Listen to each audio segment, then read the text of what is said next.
Good morning, everyone.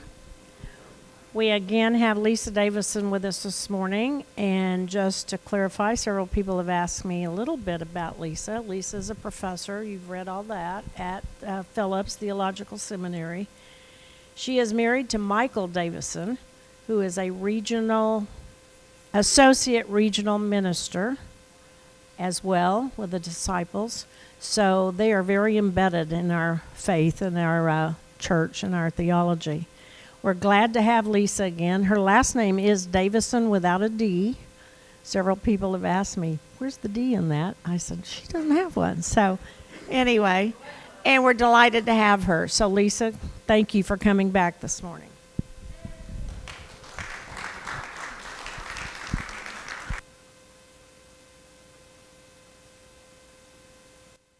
All right. If you want to complain about the name, complain to Michael, because remember, I didn't come up with it. I just married into it. People ask, you're such a woman's lib person. Why did you take Michael's last name? And I said, well, my maiden name is Wilson, and I always graduated last. I always got called up last. So we got married in seminary, and I actually got to walk across and get hooded before Michael did, because L comes before M.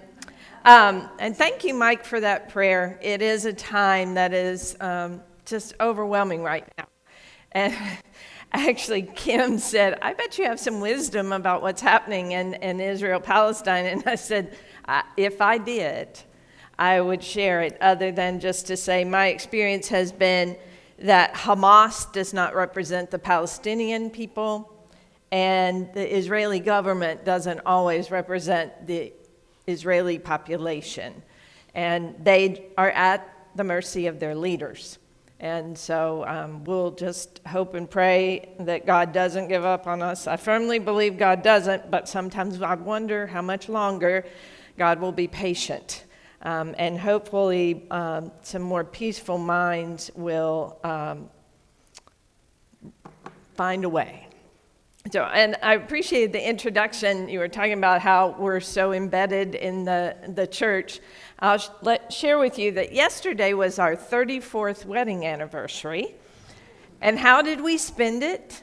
We were over in Oklahoma City with a regional event doing education, equip and empower. So that's how embedded we are. We spend our anniversary doing church stuff. We did go over the night before and have dinner and spend the night, so we had a little bit of a celebration. So last week, we talked about taking care of the least of these, particularly in the ancient world, the widow, the orphan, and the stranger. And then we moved into hospitality and the kind of obligation, even sacred obligation, that hospitality was for people in the ancient world, taking care of those who were traveling, who didn't have any place to stay, and really staying outside along the road left you vulnerable to people who had ill intents. And so we said mainly they had to offer water, which was very important, food, or sustenance, and shelter, protection, while the guest was under their roof. So we ended up looking at some really good examples of hospitality. And just to remind us, we looked at Abraham and Sarah in Genesis 18 with the three guests that show up. We looked at Rebecca and how she responded to Abraham's servant who was there to find a wife for Isaac. Going above and beyond, also showing hospitality to the animals that Abraham's servant had with him. And then I talked about the Shunammite woman, who is probably one of those women in the Bible, and there are many, that we don't hear about, don't know about, and how she created a room just for the prophet Elisha whenever he passed through town. So those were three very good examples. There are other examples But at this point, we're going to move into what I call some possibly negative examples of hospitality, or at least something that tells us about the risk of hospitality in the ancient world. We ended up, I think, last week mentioning that the risk of hospitality in our world today is different, perhaps, and how we might not be able to take in a stranger into our own home, but we can certainly make certain that they have water and sustenance and shelter by working for the betterment of our community and hopefully working towards the day when there are no strangers, that we are all understood to be kin and working together. So the first, I already talked about this slide, so I'll skip right over it. The first example of what I would call good and bad of the hospitality practice is Lot. Lot, you remember, was Abraham's nephew, and they parted ways, and Lot went down to Sodom, and Abraham went a different way. If you've heard me do my talk on I think I did sexuality in the Bible here, so we won't get into the story itself. But in Genesis 19, the text opens up with Lot sitting by the gate in the city of Sodom. And he doesn't know the plans that God has shared with Abraham to destroy the city because the outcry against the people of Sodom and Gomorrah is so great. But notice that God sends two spies, if you will. We know they're angels. Lot does not, to check out what's happening in Sodom and Gomorrah. God does not rely on hearsay. God wants eyewitness testimony, something we might learn a little bit about. So, as I said, here is Lot sitting outside in the evening by the gate, and I've often asked the question, why is he there? He has a home, he has a family. Why is he sitting out at the gate? And my suggestion is that Lot knows that this isn't a safe place for strangers. Because remember, he came to Sodom as a stranger. So he knows a bit about this town and what they do and don't do in welcoming the stranger. And so when these two divine spies get to the gate of Sodom, Lot goes over and greets them and asks them to come to his house to spend the night. And he says, I'll give you food and drink and safety for the night. And at first the guests say, no, we'll just spend the night in the square. And then Lot urges them, it says, to no, you can't stay out in the square, come to my house, because remember, he knows it's not safe to stay out in the city square. So at first, Lot looks great. He isn't waiting like some people do for a person to come to your door and then offer hospitality. He seems to be proactive in that. Sometimes I think churches are more like Abraham and Sarah just sitting by their tent when Lot is out looking for people, and maybe the church needs to be doing that as well. And I'm using the general church, big church, not necessarily individual congregations. So he offers the two strangers hospitality, gives them food, drink, shelter. And the understanding then is that they will be under his protection till they leave his home in the morning. Also remember that the kind of contract of hospitality in the ancient Near East was that the guest would not bring harm to the host and the host's household. And of course, the people of Sodom, a whole city, comes knocking at Lot's door, wanting the strangers to come out so they can abuse them. And Lot does protect them. That's his sacred obligation and doesn't allow them to get their hands on the two strangers. But where his hospitality takes an unfortunate turn is his daughters. Because he is so focused, and that was the culture, on protecting those guests, that he offers his two virgin daughters to this mob to do with them as they will. And we in the 21st century are just aghast that he would do that. But remember, in the ancient culture, daughters were not as valuable as sons, not because they didn't like girl children, but because in the way they set up their society, sons would bring a wife into the house and build up their father's house, whereas daughters would go to somebody else's household when they were married and build up that other house. So there is another reason behind valuing sons over daughters.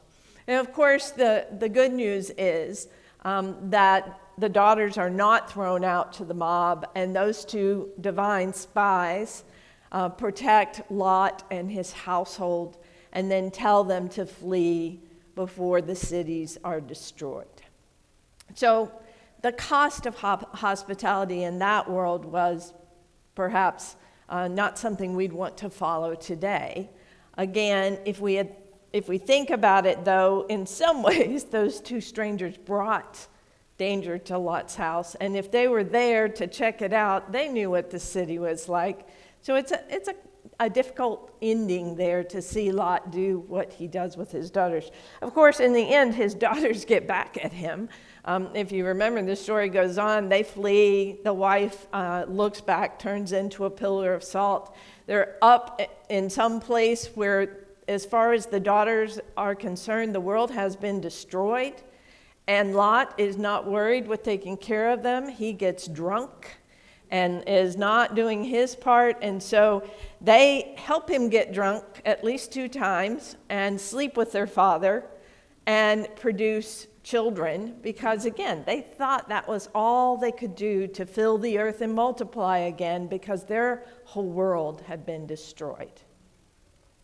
So that's one example. The other example I want to talk about, and I may have talked about this character in another context, talking about women in the Hebrew Bible, but it is this character, the woman Jael, or in Hebrew, Yael. It's found in Judges 4.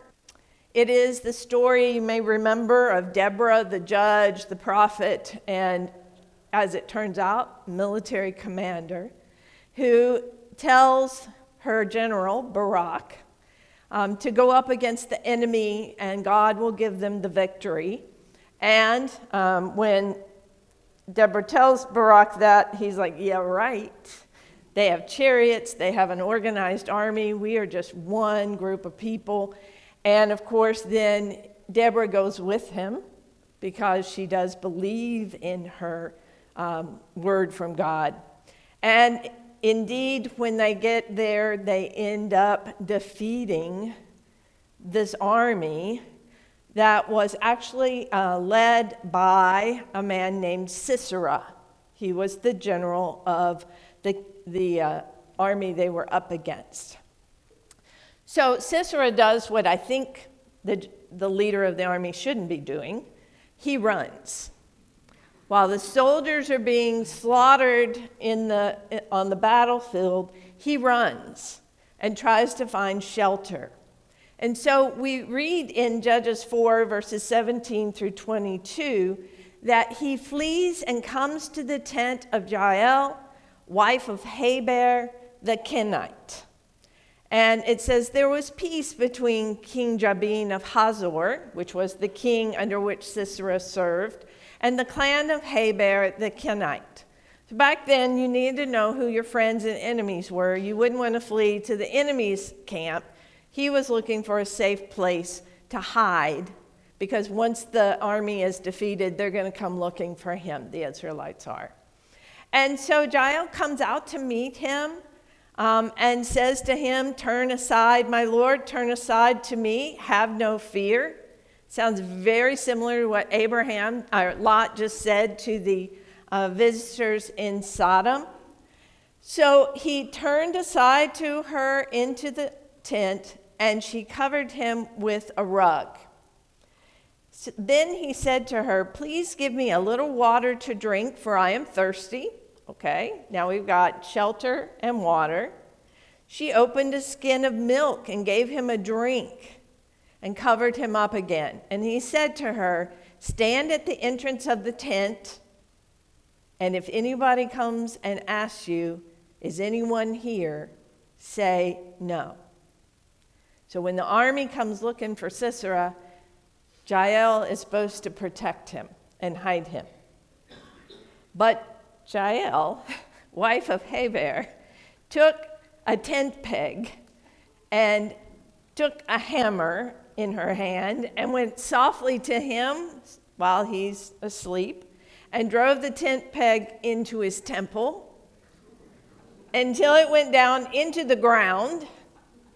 He was lying fast asleep from weariness, and he died. So, that is really an interesting part of the story.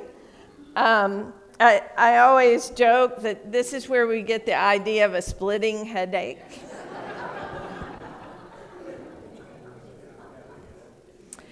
And once I had a class, I was teaching judges, and a student in the back who never paid attention must have caught the end of that verse and raised his hand, and I said, yes, and he said, I thought the temple wasn't built yet.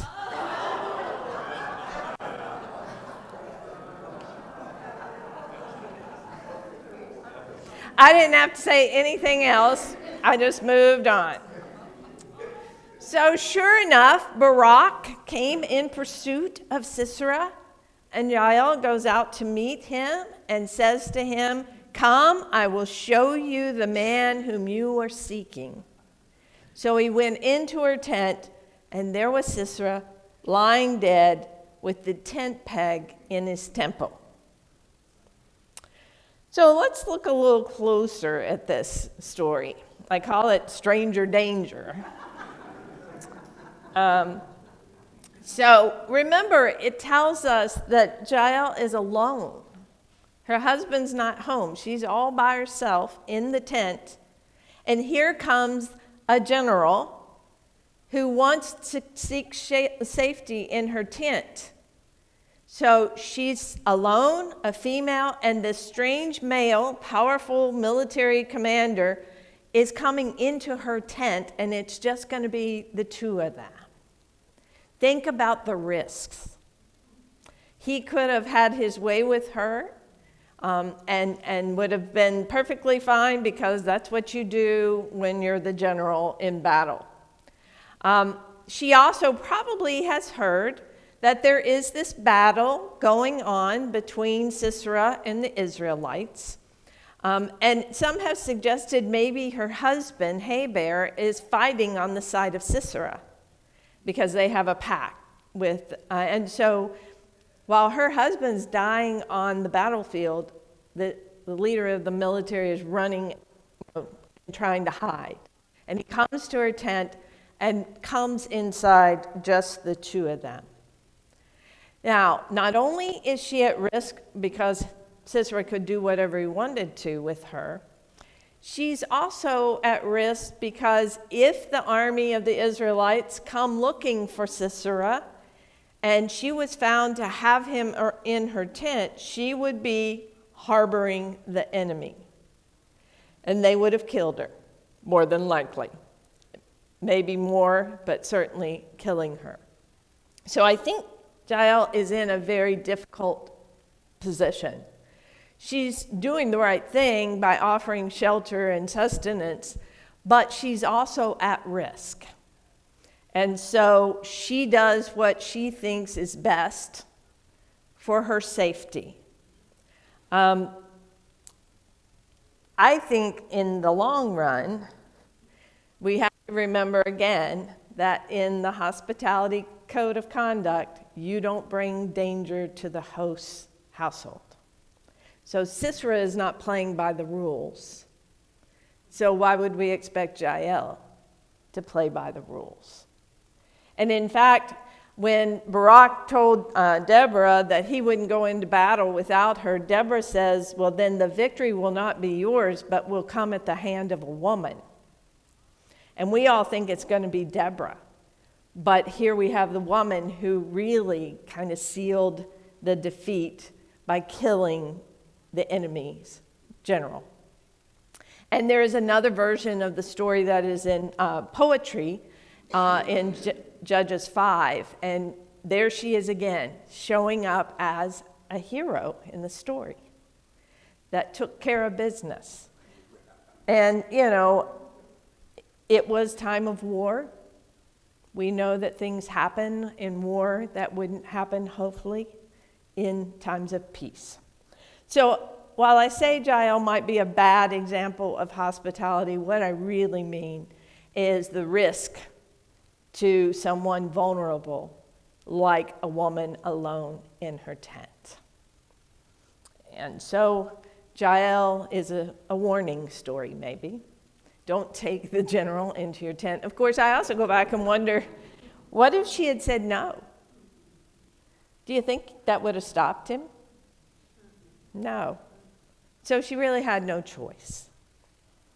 All right. Any thoughts about Jael or Lot before I move on? Any questions? I'm just thinking about what you just mentioned about the times of war, all that's going on, and all of us are watching the news, seeing all of that. I can't help but relate that to what's happening in contemporary times. Yes, and that's that, what do they call it? The collateral damage. When the innocent people are the ones who are harmed or killed or raped, all those things, and the people who are making the decisions are back in their safe spaces. And yeah, a lot of people have judged Jael too harshly over the centuries. And I'm like, really kind of think it through. Because customs of war back then were no better than what we have today. If anything, they were probably less controlled of what we try and work with in the ways we have said war should happen, should be carried out. Any other comment or thought? I'm working my way through Genesis now, and I read chapter 19 recently, and I thought, Lord, that is a horrible chapter. Tear that out of the Bible, but anyway, it's a rough chapter. It is, and there are some places and stories in the Hebrew Bible and the New Testament that I wished I could tear out. And I always joke I'm not Thomas Jefferson. I don't get to take a knife and cut out the places I don't agree with. So I have to stop and think, why are those stories there? Genesis 19 with Lot and Sodom and Gomorrah. This is a story about inhospitality and how seriously God takes this command to take care of the widow, the orphan, and the stranger. And of course, it shows up in New Testament when Jesus says, if a city doesn't welcome you, shake the dust from your sandals. It'll be better in the day of judgment for Sodom and Gomorrah than for the city that didn't welcome you. So they become, those two cities, a story of what God thinks when we are not taking care of the least of these, particularly the stranger. Anything else before I move on? All right, well, I think next we can have a positive story that won't make us have nightmares at night. What I didn't put on this slide with Jael is I did find a picture. I think this was a joke, but it was a Precious Moments figure of Jael with the hammer in her head and Sisera at her feet. I hope that was a joke. I would like to think they wouldn't sell that in the Precious Moments Museum or wherever.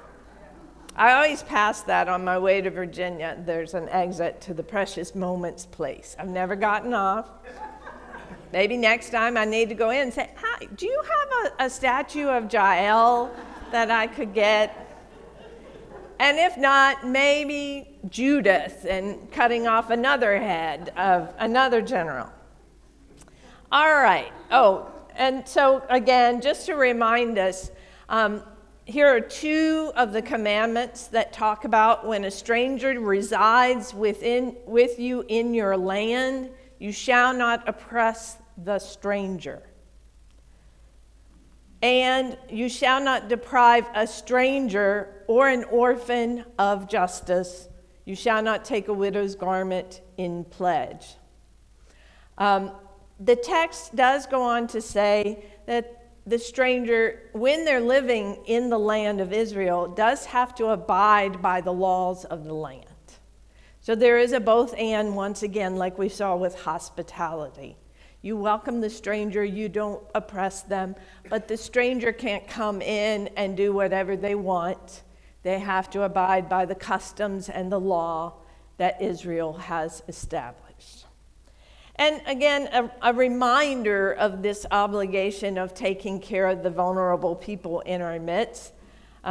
Here we have in Ezekiel 22, Ezekiel was a prophet of the Babylonian exile, and he spoke of a lot of things, but in Ezekiel 22:7, it says, this is what the people have done that kind of get them in exile.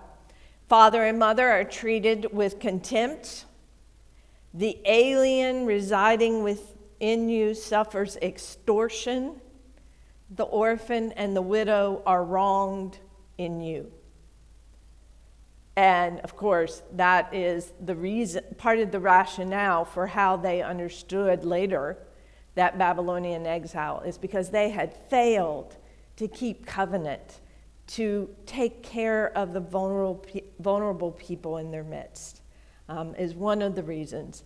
And then here in Jeremiah 22, we find that command again. Thus says the Lord, act with justice and righteousness, and deliver from the hand of the oppressor anyone who has been robbed, and do no wrong or violence to the alien. That's the other translation of the stranger word. To the alien, the orphan, and the widow, or shed innocent blood in this place. Maybe some of those echoes need to be put on walls instead of the 10 Commandments. Just a thought. Yes, Kim? And aside, if a stranger does bring harm, then the Israelite is justified in defense or...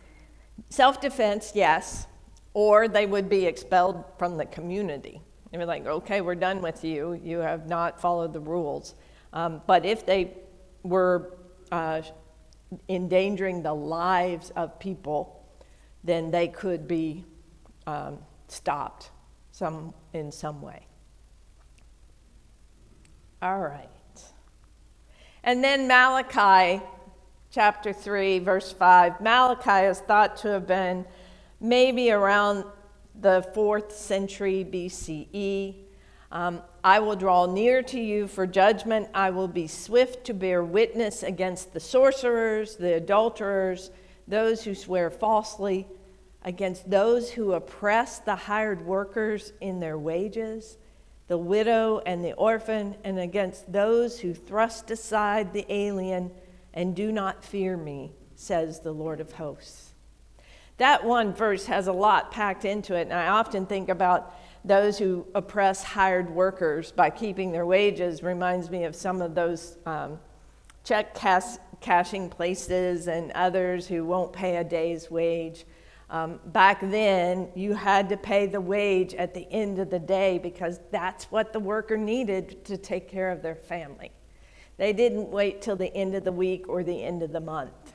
You did daily wages typically. All right, I promised a better story. So let's talk a bit. Was there a question? Let's talk a bit about divine hospitality. Because one of my arguments is that God is the ultimate host, the ultimate example of hospitality, and we are the recipients of that hospitality, and there again, we should live in ways that reflect it. The first place I want to go, though, is in Proverbs. Nobody ever reads Proverbs because it's a lot of pithy sayings, but there are a couple of places where there's more of a complete poem or image. And in Proverbs 9, we are introduced to a character called Woman Wisdom. Now, who this person is has been an argument among scholars, and even before the scholars among the rabbis, for millennia. Some think woman wisdom is a representation of God, the wisdom of God. Some have thought of this as some sort of partner with God, as earlier in Proverbs it talks about woman wisdom being with God at the beginning of the world. Others have thought maybe there was a time when Israel had both a male and female deity, and so woman wisdom might have been that female deity, sometimes called Asherah, of the ancient world, that ultimately they moved to one God who took care of everything. But I love this text about woman wisdom. Wisdom has built her house. She has set up its 7 pillars. Now, to us, we think, what in the world does that mean? That means it's a really big house. She has prepared her meat and mixed her wine. She has also set her table. Now, if I just stop there, what images come to mind? I think of my mom's table, particularly at holiday time. She's always rushing around getting everything just right and ends up not even sitting down at the table because she's not hungry by the time she had prepared everything by herself. It also makes me think about potluck dinners and the way the table is spread long and full, and there's always food for everybody, no matter how many people showed up. So woman wisdom has prepared a feast. And it goes on to say, she has sent out her servants, and she calls from the highest point of the city. Let all who are simple come to my house. To those who have no sense, which might be more of us than we want to admit, she says, come, eat my food and drink the wine I have mixed. Leave your simple ways, and you will live. Walk in the way of insight. This is an image for me of hospitality. Notice that in the 6 verses, that's all that is, just 6 verses, the author of Proverbs portrays what I would say is the epitome of a good host. She is the host with the most, if you will. She fills multiple roles in addition to a host. It seems like she's a builder. She built her house. She sounds like she might be a nurturer and maybe a teacher.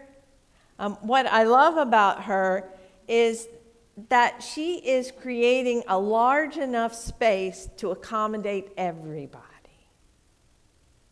There's room at the table, we might say, for everyone. I also like that she goes out and invites everybody. Notice she sends her servant girls out, and then she herself goes out and cries out to everyone. That's a pretty big invitation to come and enjoy the hospitality she has prepared. I imagine that hers would have been a place where a variety of opinions could have been shared in a common pursuit of wisdom that leads to a life, as it says at the end, in which all can be nourished but also flourish. Sounds a little like disciples to me.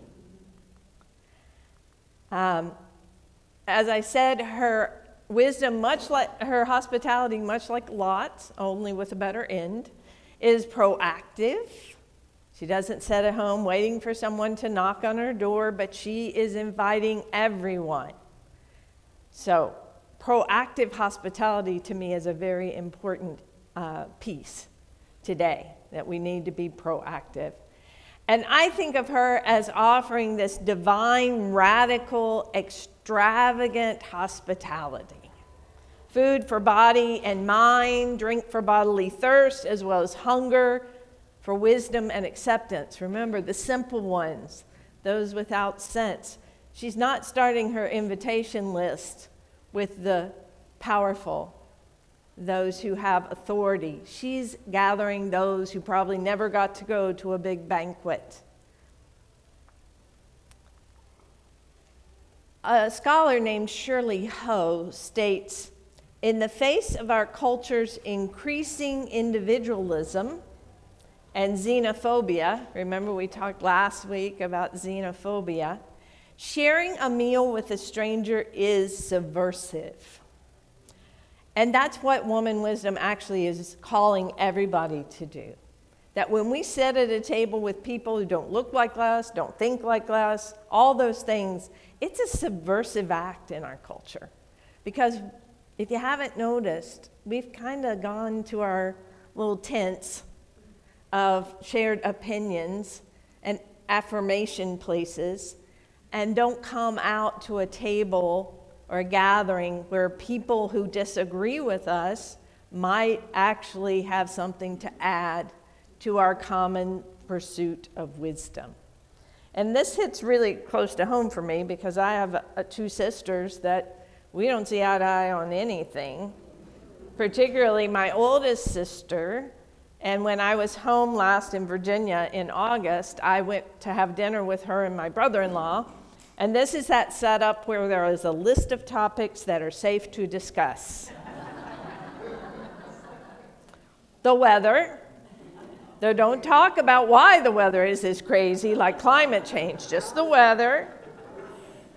We can talk about the old days, remembering my mom and dad and others who have passed on. And it's usually okay to talk to them about their children and grandchildren. Anything else? Off the table. Except, it's not as much as it used to be, but my brother-in-law, who has some really interesting ideas. He believes in angels and aliens and all sorts of things. And he and I can have the conversation. We can disagree, though usually I try to be more inquisitive than judgmental when he's speaking to me. But my sister, his wife, can't handle it.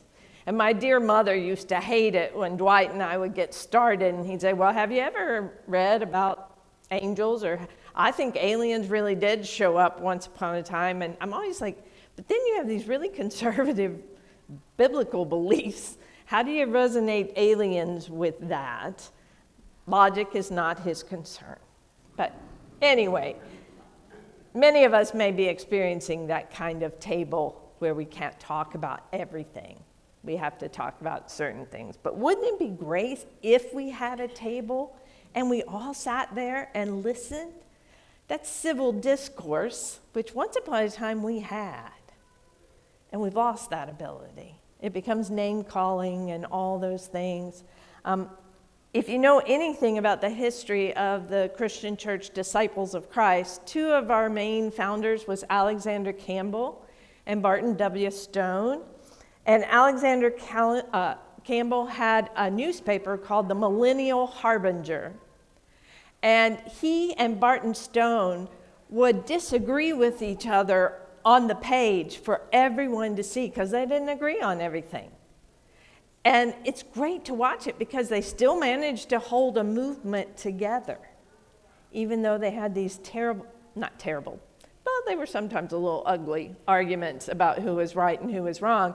But then at the end of the day, because they were moving this idea of church where the table was central, they could still come to the table and share the Lord's Supper. Anything about woman wisdom? If you want to read more, go to Proverbs. She's there. There's also woman folly, and that's a little, I think, male fear of women leading them astray. But we won't talk about her today. That's another class. But yes, Kim. Well, I'm just tickled to have your expertise here. This is nitpicky, but the text said mixed wine. Mm-hmm. Water and wine. No, I think it's wine and spices, like a mulled wine we would think of today.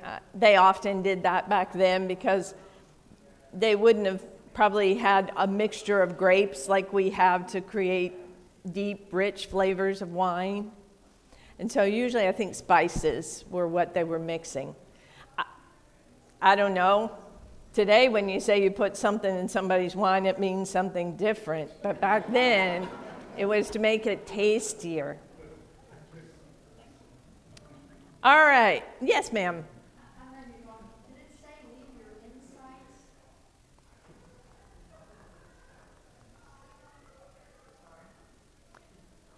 Oh, leave your simple ways. And I think in that way it might be just the sense of people who don't want to learn anything new. And then it's walk in the way of insight.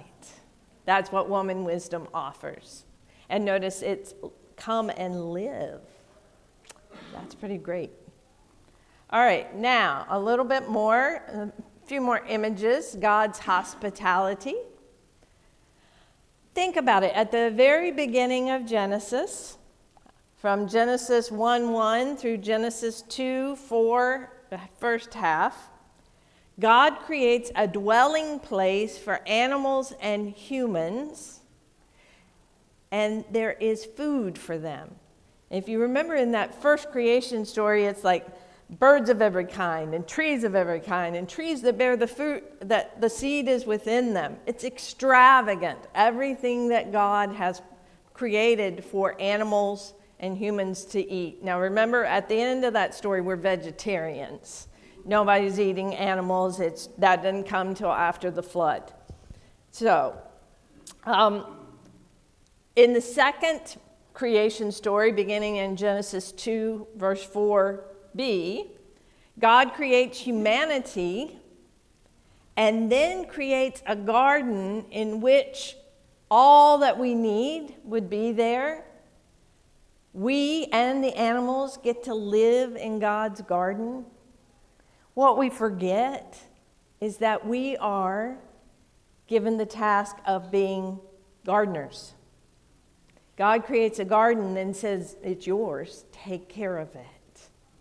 So God's providing all that those first humans and animals would need. In Exodus 15 and 16, when the Israelites are wandering through the wilderness, often grumbling and arguing and accusing Moses and God of taking them out in the middle of nowhere to kill them or let them die, God does not say, fine, go ahead. God actually provides food and drink for them. God provides water from a rock, of all places. Manna, the stuff that fell from heaven that they used to make cakes. And the name Manu, some people think, comes from the Hebrew that means, what is this? Is that interesting? And quail. And this is one of my favorite stories because I just have this vision of a flock of quail flying over and they just start dropping from the sky everywhere. That you have to duck every once in a while to miss the quail. But another thing to remember about these stories is that God says, only take what you need. And when they take more than what they need, it spoils. And I have to think about that for myself because nothing upsets me more than having to throw out food because we've let it spoil. You can ask Michael, I go on this long diatribe about how bad that is. And think about Psalm 23, a favorite psalm. The Lord is my shepherd, I shall not want. In the psalm, God prepares a table in the presence of those who threaten the psalmist. And the idea of anointing the head with oil that shows up in Psalm 23 has been connected to another ancient hospitality code that would have gone along with food, water, and shelter, that you would offer oil, anointing, and the cup of wine overflows. Again, the extravagant hospitality. It's not like God says, okay, I'll give you a little bit of this and a little bit of that, make do. It's extravagant. And I forgot to mention, but in Exodus, in Genesis, and in Psalm 23, God also provides that third part, protection. Protection for us when we accept it and don't go beyond it. Isaiah 25, another wonderful image. On this mountain, the Lord of hosts will make for all peoples a feast of rich food, a feast of well-aged wines, of rich food filled with marrow, of well-aged wine strained clear. Now, it used to be a day when people go, ooh, bone marrow? Are you going to eat bone marrow? Now it's on menus. Have you noticed that? Fancy restaurants have bone marrow on their menu. So even we finally realized what the ancient people knew, that that was good and had a lot that they needed. Aged wines that have been filtered. If you've ever drank unfiltered wine, you end up with stuff on your tongue because the sediment has not been taken out. So it's again, God is making this huge feast with the best food you can imagine, and it's not just for us. God is doing it for all peoples. So what do we do with this today, with hospitality?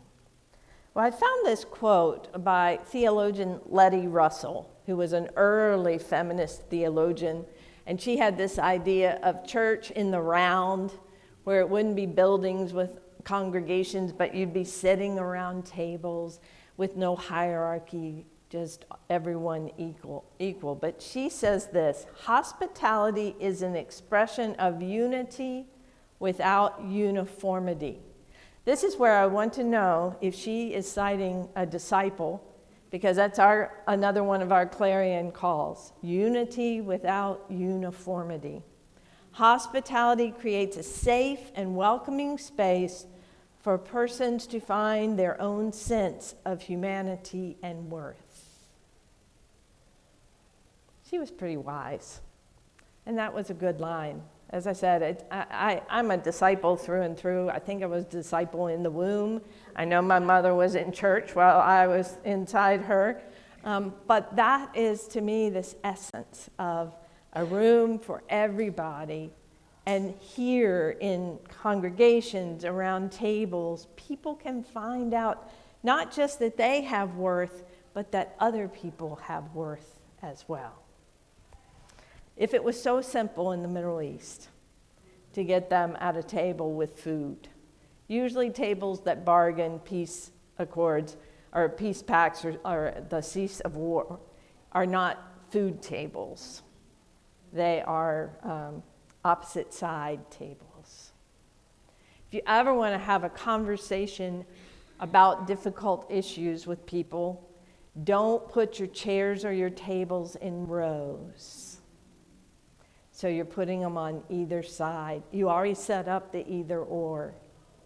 Put them in a circle so that you can have that sense of both and. Oh, that's my lovely footnote, just to prove to my students I do footnote accurately. So today, hospitality. It was also, I didn't go into New Testament because, as I say, that's not my area. I have colleagues who do that really well. But again, it was important in the New Testament, as I mentioned, with that one passage in relation to Sodom and Gomorrah. We too are supposed to then show hospitality to those most vulnerable, to the stranger. And again, while we might not live in a world where we can just invite people off the street into our homes, I think we can consider ways in which our religious communities, our cities, our nation can be more hospitable to resident aliens. Again, remembering that they will need to abide by the customs of the land. And I think the world is not a safe place for many people.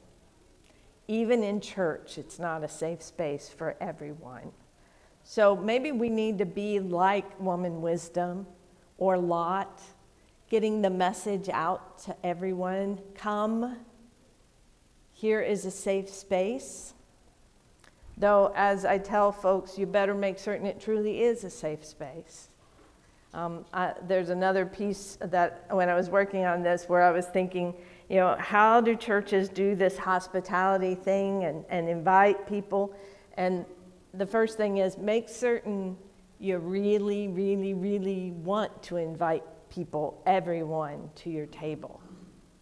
If there's somebody you disagree with, you might not want to invite them, but I think the Bible says those are the ones you should invite first so that you can have a place at the table. And then I think as Christians at the table for communion, we have this host and a table where supposedly no one is a stranger. And here at the communion table, we receive nourishment. And I think it's a place of safety again, because we know that we are loved. And a lot of people don't know that. They think they are unlovable. That's good, Lisa. Thank you. That's good. I'm just suggesting things off the top of my head, but yeah. And I know I think Kathy told me that hospitality is kind of a theme that David is working on here. So continuing to think about how Harvard Avenue is hospitable to people who are looking for shelter and for a place to get nourishment, however that nourishment plays out in this context. And then just one last reminder. You shall also love the stranger, for you were strangers in the land of Egypt. We all jump all over, you love your neighbor as yourself. And I wish Jesus had gone a little farther and said, you shall also love the stranger. Though that's why that whole story of the Good Samaritan plays out, is because somebody says, who is my neighbor? Now, we may have never been strangers in Egypt, as Israel's story talks about, but there are probably times we've all felt like strangers, outsiders, where we weren't really welcome. And we had to wonder, do we have self-worth? What is going on? Why are people not treating me in a way that I want to treat them? All right, I think we're close to the last minute, so before I ask for questions, I wanted to make certain that I share this blessing with you to wrap up our time, our 2 Sundays together. May the Holy One grant us the vision to see those in need of our care and hospitality, the courage to welcome them, the compassion to meet their needs, the strength to protect them, and the love to let them be who the Holy created them to be. Amen.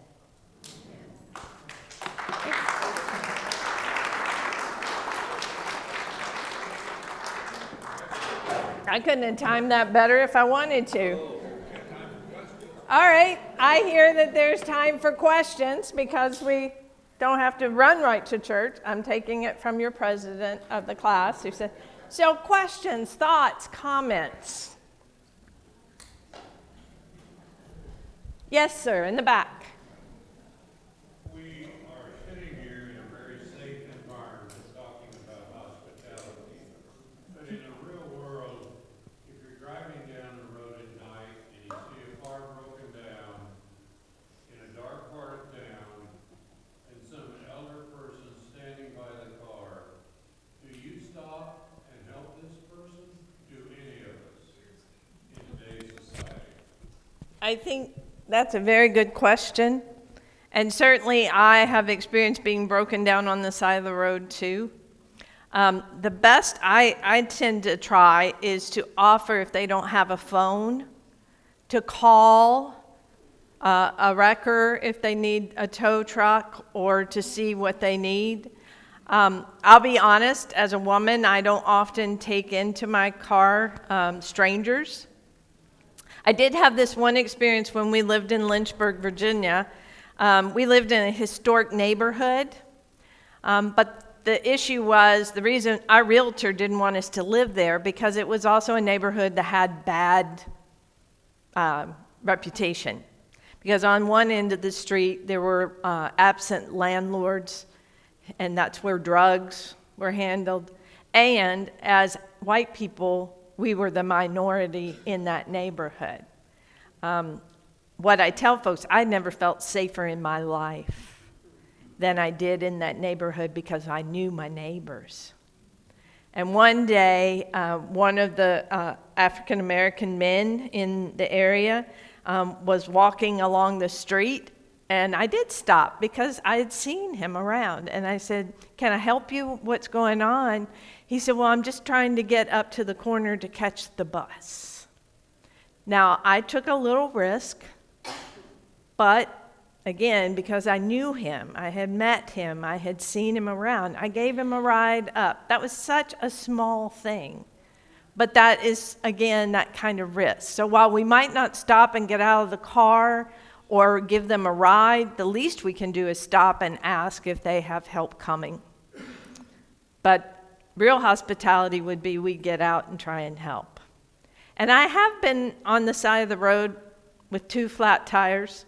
Another story about how I got those, but and there was a man who pulled up beside of me and rolled down his window and asked if he could help me.